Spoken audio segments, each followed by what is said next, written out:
월요일부터 늦잠을 자버렸습니다. 지각을 할 수는 없어서 반차를 쓰기로 했습니다. 추석 연휴를 조금 더 이어가 봅니다. 추석 연휴에 고향에 다녀왔는데요. 몇 주 전부터 새로 쓰고 있는 매트리스 토퍼에서 벗어나 고향집 이불에서 자서 그런지 잠자리가 편하지 못했습니다. 업그레이드보다 다운그레이드가 잘 느껴진다는 말에 다시 한번 공감하게 됩니다. 저번 주에 받은 샌드박스 과자로 간단히 아침을 먹었습니다. 기왕 반차 쓴 거 편집도 조금 했습니다. 회사에서 힘들면 반차를 쓰면 되는데 집에서 힘들면 어찌해야 할지 모르겠습니다.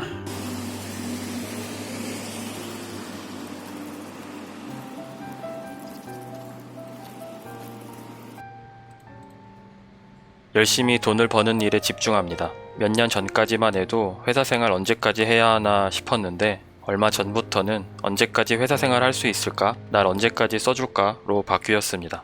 철이 조금 든 것 같습니다. 지친 몸을 이끌고 여자친구와 피자를 먹으러 왔습니다. 자꾸 맛있는 음식들에 노출되다 보니 이제 먹는 것에 돈 쓰는 거는 죄책감을 못 느끼기 시작했습니다. 둘이서 한 판은 다 못 먹을 것 같아서 싸가야 할 것 같아요. 자신의 한계를 스스로 단정 짓지 마세요. 당신은 당신 생각보다 대단한 사람입니다. 여자친구는 요거트를 먼저 넣고 저는 토핑을 먼저 넣는 스타일입니다. 사실 요거트를 먼저 넣는 스타일이라는 게 존재하는지 처음 알았습니다. 우유와 콘플레이크를 먹을 때도 우유를 먼저 넣는다고 합니다. 저는 35년간 무조건 콘플레이크를 먼저 넣었습니다. 그래야만 내가 먹는 정확한 콘플레이크 양을 알 수 있기 때문입니다. 다름을 느끼며 죽어있던 연애세포를 재생시키고 있습니다. 아무튼 싸우지 말고 다른 그릇에 먹으면 됩니다. 아, 이거 필 필요 없어요? 이렇게? 샌드박스에서 받았던 과자 몇 개와 초콜릿을 여자친구에게 나눠주었습니다. 여자친구는 달달한 초콜릿을 좋아합니다. 그래서 저를 배를 채우고 카페에서 편집을 했습니다. 카페에서 편집을 하면 커피값으로 돈을 쓰게 됩니다. 하지만 편집자의 작업 능률과 복지를 위해서 가끔은 카페에서 편집하기로 했습니다.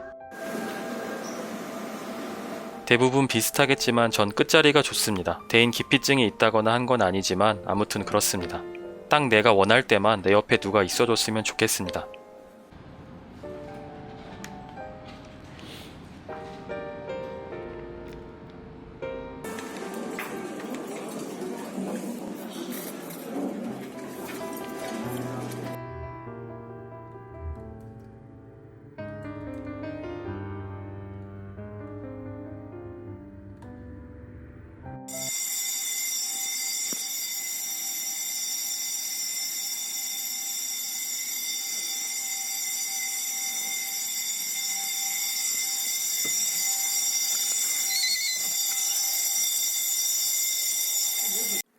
결국 제가 경보기 끄는 방법을 찾아서 껐습니다. 이제는 경보기가 울려도 두렵지 않습니다. 아마 진짜로 불이 난다면 어떻게 될지 아찔합니다.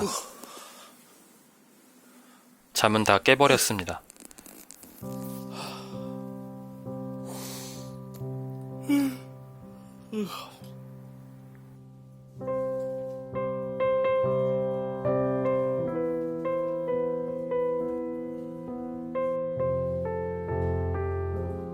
가끔 수면력이 식욕을 이기기도 합니다. 회사에 큰 소파가 있어서 참 다행입니다. 왜 이렇게 추운가 했더니 반팔에 반바지라는 걸 깨달았습니다. 여름이 오는 걸 잘 느끼고 가을이 오는 걸 잘 못 느끼는 편입니다.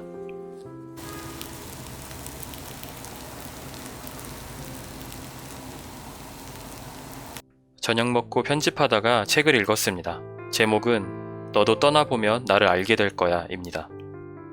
지금 한 달 정도 프로젝트 슬립 매트리스 토퍼를 사용하고 있습니다. 제가 예전에 몇 주 써보고 리뷰를 하겠다고 말씀드렸는데요. 댓글로도 종종 후기를 궁금해 하시더라고요. 일단 저는 잠이 험하고 옆으로 돌아 누워서 자는 편입니다. 이전에 쓰던 게 더 두꺼운 접이식 매트리스였지만 종종 허리가 베기거나 팔이 저리는 통증이 있었는데 바꾸고 나서 확연히 줄었습니다. 그리고 접히는 부분 때문에 잘 때 약간 거슬렸는데 이건 접어놓을 수 있지만 구분선이 없어서 몸에 배기지 않아 훨씬 편한 것 같습니다. 두께는 생각보다 전혀 얇지 않고 누웠을 때 바닥이 안 느껴지는 도톰함입니다. 커버도 부드러워서 다른 이불 안 깔아도 돼서 편하고 벗겨서 세탁할 수 있어서 깨끗하게 유지할 수 있어 좋습니다. 그리고 3단으로 접어둘 수 있어서 사평 남짓 작은 방이지만 공간 활용이 좋고 바닥에 미끄럼 방지 처리가 되어 있어서 바닥에 살짝 고정되는 느낌이 좋았습니다.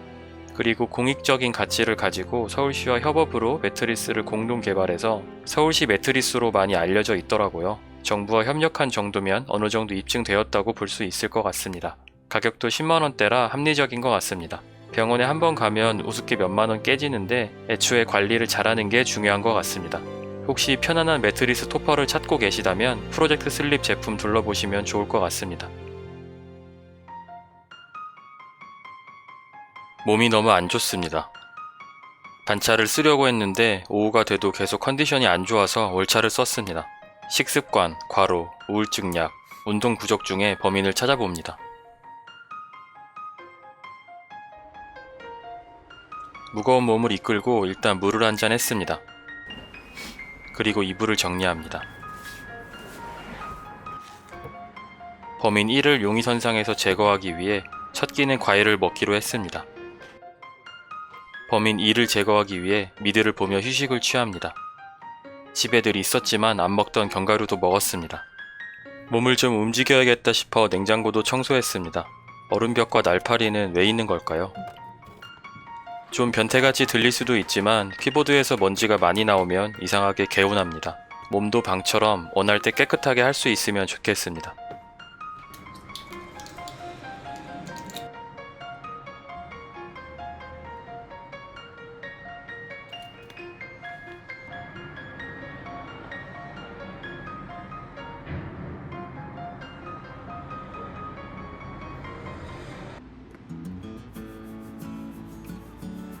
의도하지 않게 여자친구를 조금 서운하게 해서 만나러 왔습니다. 어떤 행동으로 서운하게 했는지는 비밀입니다. 두통이 약간 남아있는 상태였지만 그건 별로 중요한 게 아니었습니다.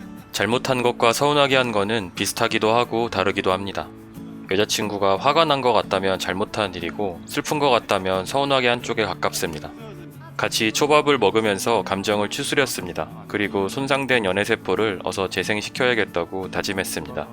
건강을 위해서 밀가루 음식인 우동은 먹지 않았습니다. 밀가루 음식을 먹지 않겠다는 다짐은 더 선호하는 종류의 밀가루 앞에서 무너집니다.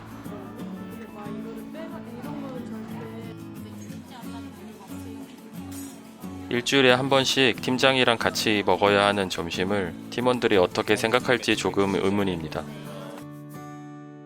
요즘 시도 때도 없이 피곤하고 졸립니다. 아마 우울증 약 때문인 것 같아요. 고양이과 동물들은 우울증 약을 먹지 않도록 각별히 유의해야겠습니다. 오늘은 게임 동호회 사람들과 모임이 있습니다. 상수역에서 식당을 하는 아는 동생 가게에서 모이기로 했습니다. 예전부터 아는 사람들하고 한번 오면 공짜로 준다고 했는데 드디어 파티원을 모아서 가기로 했습니다. 상수역의 지복이라는 곳입니다. 대학 때 가끔 놀러와서 연어초밥 만들어주곤 했었는데 이젠 어엿한 사장님입니다. 코스형과 미소가 매력적인 친구입니다.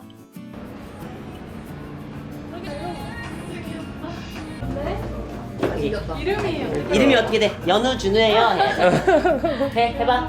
이름도 예뻐. 몇 살이야? 6살. 아 진짜? 많이 컸다.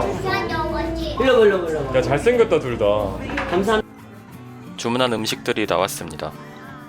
덮밥류들과 술과 안주도 판매합니다. 덮밥 종류들은 8,000원대인데 저렴하고 맛있습니다.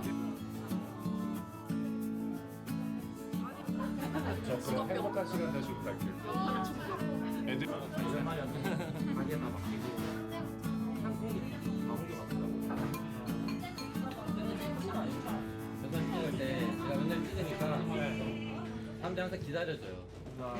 사장님까지 기다리고 있어요. 아 진짜 사장님까지?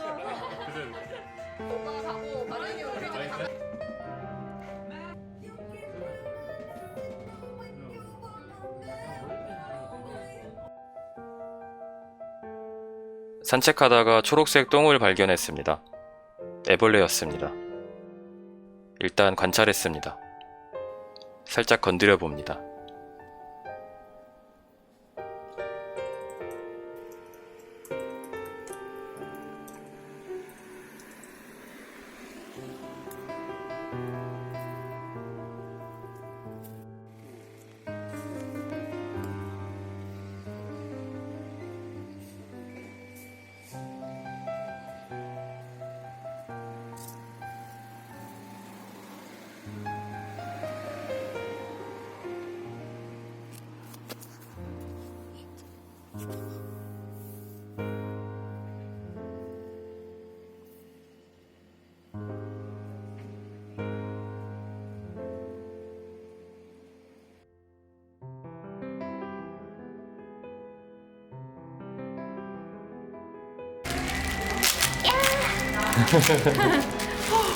멋있다. 아, 어떻게 여는 거지?